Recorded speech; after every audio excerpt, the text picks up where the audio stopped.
Israel ప్రజలు ఫిలిప్పీ యుద్ధానికి వచ్చినప్పుడు అలా జడిచిపోతా ఉండు.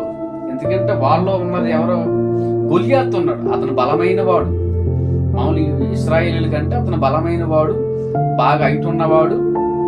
అతను చూసి ఏం చేయాలి, జడిచిపోయారు. ఇంచుమించి 500 ఇప్పుడు 7 అడుగులు ఉన్నారు అనుకో. అతను 15 నుంచి 20 అడుగులు ఉన్న హైట్ ఉన్నట్టున్నాడు. 15 నుంచి 20 అడుగులు అంత హైట్ ఉన్న మనిషికి, బలవంతుడైన వ్యక్తికి వీళ్ళు జడిచిపోతా ఉండరు. వాళ్ళు ఏంటంటే స్థిరమైన విశ్వాసం వాళ్ళ దగ్గర లేదు.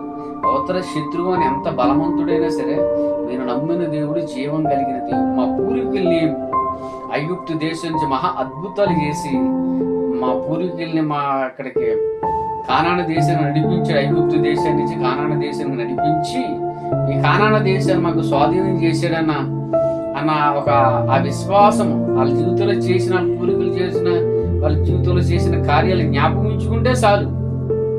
ఆటోమేటిక్గా ఏమైందంటే బలం పుంజుకుని గొలియాతును కొట్టడానికి ఎదరికి వెళ్ళగలదు.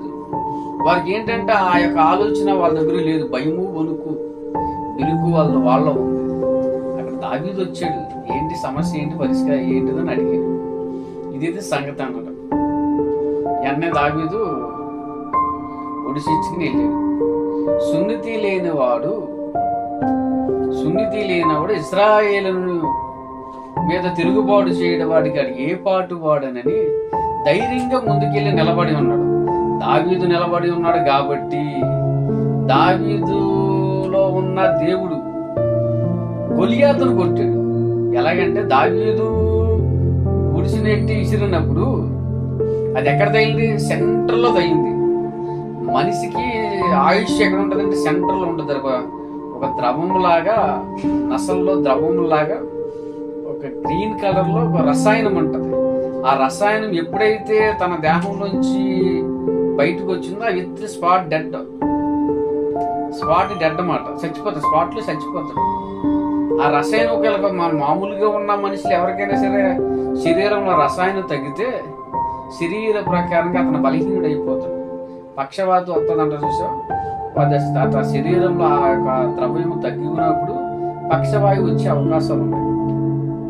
అందుకని అక్కడ నసల్లో ఎందుకు కొట్టాడంటే అక్కడ ఆయుష్ అక్కడే ఉంది.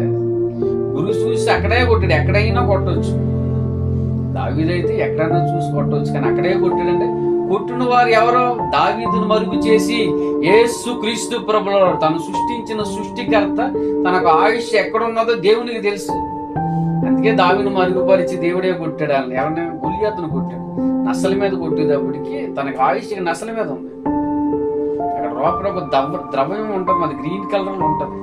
అక్కడ కొట్టాడు. అందులోంచి ఏమైందో లోపలికి వెళ్ళిపోయింది. మనిషి కొడితే ఏమో తెలుసా, స్వల్ప గాయం వద్దు, పైన శరీరం మాత్రం డ్యామేజ్ అవుతుంది. దావీదును మరుగు చేసి దేవుడు కొట్టాడు కాబట్టి అది పురులో దాగి వెళ్ళిపోయి ఆ లోపల ఉన్న ద్రవ్యం ఏం చేసిందంటే బయటకు వచ్చింది. అతను స్పాట్ లో అతను చచ్చిపోయాడు. అతను ఇజ్రాయెల్కి విజయాన్ని ఇచ్చింది ఎవరో దేవుడు.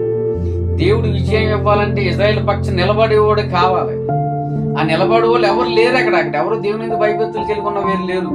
దావీదు అక్కడే దేవుని మీద భయభక్తులు కలిగి ఉన్నాడు. స్థిరమైన విశ్వాసము కలిగి అతను ఉన్నాడు. ఎందుకంటే అతను గొర్రెలు మేపుకుంటున్నప్పుడు ఆయా సందర్భంలో సమయంలోను అడవి మృగాలు వచ్చి ఆ యొక్క గొర్రెలను ఎత్తుకుపోవడానికి వచ్చినప్పుడు దావీదు అట్లతో యుద్ధం చేసినట్టు బైబిల్ కనపడుతుంది. బైబిల్లో రాసించాడు.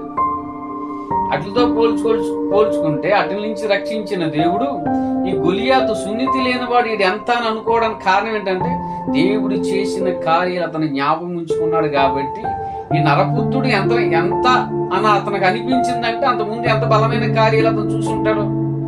అతను చూసిన బలమైన కార్యాలే అతని విశ్వాసంలోని స్థిరత్వంగా నిలబెట్టడానికి అతను ముందు నడిపించినప్పుడు నిలబడినప్పుడు దావీదే నిలబడ్డాడు. కానీ దావీదు మరుగు చేసి గొలియాతును కొట్టింది నా యేసయ్య.